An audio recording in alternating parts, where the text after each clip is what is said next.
Hello dear students, welcome back to my channel Physics SPC CBSE Physics Paper 2025 का एक question. A coil has 100 tons, each area 0.05 meter square, total resistance 1.5. It is inserted at an instant the magnetic field of 90 millitesla with it axis parallel to the field. ये line सबसे important है इसमें. The charge induced in the coil at that instant age. तो शुरुआत में initially आपका केवल coil है, मैग्नेटिक फील्ड नहीं है. तो एक हमारे पास मान लो ऐसे कोई कॉयल है ऐसे, और उसमें टर्न है कैसे, ऐसे बना लेता हूँ. इसमें एवरी कॉयल का, ईच कॉयल का, इस वाले का एक टर्न का एरिया ए हमें रखा है 0.05 मीटर स्क्वायर, और टोटल नंबर ऑफ टर्न रखे हैं आपको 100. ठीक है. इनिशियली कोई मैग्नेटिक फील्ड नहीं है बेटा, B1 0 इनिशियली, है ना, कोई मैग्नेटिक फील्ड नहीं. तो इनिशियली जब कोई मैग्नेटिक फील्ड नहीं तो मैग्नेटिक फ्लक्स निकालें फाई BA cos थीटा से. तो B1 लिख लेता हूँ यहाँ पे, क्योंकि मैग्नेटिक फील्ड 0 लिख रहा हूँ. तो मैग्नेटिक फ्लक्स इनिशियली 0 होगा. पहला पॉइंट तो ये. फिर किसी it is inserted at an instant, किसी इंस्टेंट टाइम पर वो मैग्नेटिक फील्ड में एंटर कर गया ये, और जो मैग्नेटिक फील्ड आया वो इसकी एक्सेस के पैरेलल है. तो देखो ये इसकी क्या है, एक्सेस है ना. तो एक्सेस के मैग्नेटिक फील्ड पैरेलल है, तो दैट मीन्स आप आफ्टर सम टाइम बाद कुछ किसी इंस्टेंट टाइम पर कुछ ऐसे हो गया है. मैग्नेटिक फील्ड लाइन्स तो यही हैं. ये कॉयल हो गई 1 2 3 4 5 6 7, 1 2 3 4 5 6 और ये 7. वैसे टर्न 100 टर्न है, ठीक है. और ये इसकी एक्सेस, तो मैग्नेटिक फील्ड इसके एक्सेस के पैरेलल लगाया है. ऐसे कोई मैग्नेटिक फील्ड लगा दिया है ऐसे.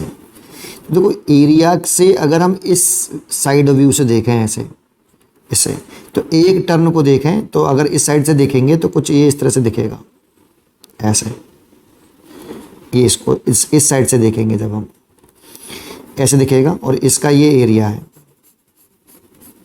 और मैग्नेटिक फील्ड देखो आंखों में एंटर कर रहा है, तो हम यहाँ से देख रहे हैं साइड व्यू ये वाला, तो मैग्नेटिक फील्ड कुछ इस तरह से दिखेगा ऐसे. ये मैग्नेटिक फील्ड है आपका B. और कितना मैग्नेटिक फील्ड है बेटा B? 90 मिली टेस्ला है. B2 कह देता हूँ इसे. और ये 90 मिली टेस्ला मतलब 10⁻³ टेस्ला. एरिया की डायरेक्शन जो होती है वो प्लेन के परपेंडिकुलर आउटवर्ड होती है, तो एरिया की डायरेक्शन भी बाहर की तरफ आ जाएगी. ये एरिया की डायरेक्शन दिखा रहे हैं हम, एरिया की डायरेक्शन, ये वाली एरिया की डायरेक्शन दिखा रहे हैं प्लेन के परपेंडिकुलर बाहर की तरफ. दैट मीन्स ऐसे देखो ऐसे.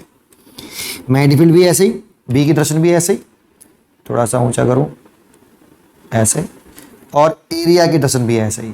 तो थीटा कितना हो गया, B और एरिया की डायरेक्शन के बीच में एंगल 0, क्योंकि एरिया की डायरेक्शन प्लेन के परपेंडिकुलर होती है. यहाँ पे एरिया की डायरेक्शन दिखाएंगे तो ऐसे आएगी ऐसे, एरिया की डायरेक्शन प्लेन के परपेंडिकुलर बाहरी तरफ. तो यहाँ पर भी थीटा, यहाँ से समझ लो थीटा 0 है, या ऐसे समझ लो थीटा 0 है. तब अब इस इंस्टेंट पर फ्लक्स लिंक कर रहा है φ2. कितना, φ2 इज इक्वल टू लिखे हैं तो B2A cos 0 डिग्री. तो B2 दे रखा है हमें कितना, 90 मिली टेस्ला. तो जो अभी B2 इंटू A लिख लेता हूँ, cos 0 की वैल्यू 1, φ2 हो गया ये. अब हमें देखो फ्लक्स में चेंज आ रहा है. जब किसी कॉइल में फ्लक्स में चेंज आता है तो उस कॉइल में एक इंड्यूस EMF डेवलप हो जाता है. तो इसमें एक इंड्यूस EMF डेवलप होगा E बराबर माइनस का dφ/dt according to Faraday second law. ये इंस्टेंटेनियस इंड्यूस EMF लिखा है मैंने, क्योंकि किसी इंस्टेंट पे ही पूछा है. E बराबर माइनस के dφ/dt. और इंड्यूज करंट कितना होता है बेटा, इंड्यूज करंट का फॉर्मूला होता है I बराबर induce EMF upon total resistance of the coil. और इसका रेजिस्टेंस टोटल दे रखा है पूरी कॉइल का, ये 1.5 ओम दे रखा है. यहाँ ये टोटल फ्लक्स है. टोटल फ्लक्स का मतलब n टन से फ्लक्स, टोटल फ्लक्स. इसके एक टन से अगर फ्लक्स में फाई लिखूं तो n टन से फ्लक्स होगा n फाई. ठीक है. तो ये E बराबर टोटल फ्लक्स dφ/dt लिख रहे हैं ऐसे, और E की वैल्यू पुट कर दें तो माइनस के 1/r d phi total upon d T.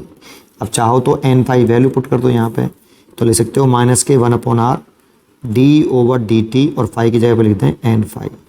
तो n कॉन्स्टेंट टर्म है तो बाहर आ जाएगा, फ्लक्स में तो चेंज आ नहीं रहा, तो माइनस का n/r d/dt। ये इंड्यूज करंट आया। अच्छा, I बराबर आपने पढ़ा हुआ dq/dt है ना। इंस्टेंटेनियस करंट की जो वैल्यू होती है वो I बराबर dq/dt होती है, तो I की जगह पे लिख दो dq/dt। अगर ये फॉर्मूला आपको डायरेक्टली याद हो तो डायरेक्टली भी लगा सकते थे, nr d/dt, dt से तो dt कट गया, तो ये स्मॉल इंड्यूस चार्ज आया माइनस का nr d/। इसका अगर इंटीग्रेशन करते हैं बोथ साइड, तो dq का इंटीग्रेशन, अगर चार्ज शुरुआत में कितना था, शुरुआत में तो फ्लक्स लिंक नहीं कर रहा था, शुरुआत में चार्ज 0, फिर कितना चार्ज इंड्यूज हुआ किसी इंस्टेंट टाइम पर, ये पूछ रहा था, मान लो किसी इंस्टेंट टाइम पर कितना चार्ज इंड्यूज हुआ q, ऐसे इसलिए लिख लिया। और ये इनिशियल फ्लक्स लिख लो यहाँ पे φ1 और यहाँ पे φ2। शुरुआत में जब था तो इनिशियल फ्लक्स φ1 था, और फिर बाद में जब चार्ज q इंड्यूस हुआ तो इनिशियल फ्लक्स φ2। फ्लक्स में चेंज आएगा तभी तो इंड्यूस चार्ज डेवलप होगा। इसका इंटीग्रेशन होता है q, लिमिट हो गई 0 to q, और माइनस के n/r बाहर आ गया। डी फाई का इंटीग्रेशन होता है फाई और लिमिट हो गई इनिशियल फ्लक्स और ये फाइनल फ्लक्स, तो ये तो हो जाएगा q माइनस के 0, लिमिट पुट कर देंगे तो ये हो जाएगा माइनस के n/r final flux minus initial flux, limit put करके। अगर हम केवल चार्ज का मैग्नीट्यूड निकालें ओनली, माइनस साइन तो ये इंडिकेट करता है कि इंड्यूस चार्ज उस कॉज का अपोज करेगा जिसकी वजह से वो सेल्फ प्रोड्यूस हुआ है, माइनस साइन ये इंडिकेट करता है। तो हम केवल मैग्नीट्यूड ले लें, n वैल्यू पुट कर दो बेटा, n की वैल्यू 100, r की वैल्यू 1.5, φ2 लिखें तो b2a और इनिशियल लिखें तो 0। ये इनिशियल फ्लक्स 0 है, ये रहा, और फाइनल फ्लक्स ये रहा किसी इंस्टेंट टाइम पर। इसको सॉल्व करें और 100/1.5 b2 दे रखा है 90 मिली टेस्ला, उसे चेंज कर लिया है 90 × 10⁻³ और एरिया दे रखा है 0.05। इस पॉइंट को उठाएंगे तो यहाँ 1 0 बढ़ा लिया, इस पॉइंट को उठाएंगे तो नीचे 2 0 बढ़ा लो, इस 2 0 से ये 2 0 काट दो, मल्टीप्लाई करोगे तो 900 हो गया। ये नहीं, अब अभी 5 से कट गया ये, एक सेकंड, 5 से काट लो ये 3 बार और 3 से काट लो ये 30 बार, तो ये हो गया सीधा सीधा 300 और 10⁻³ कूलाम।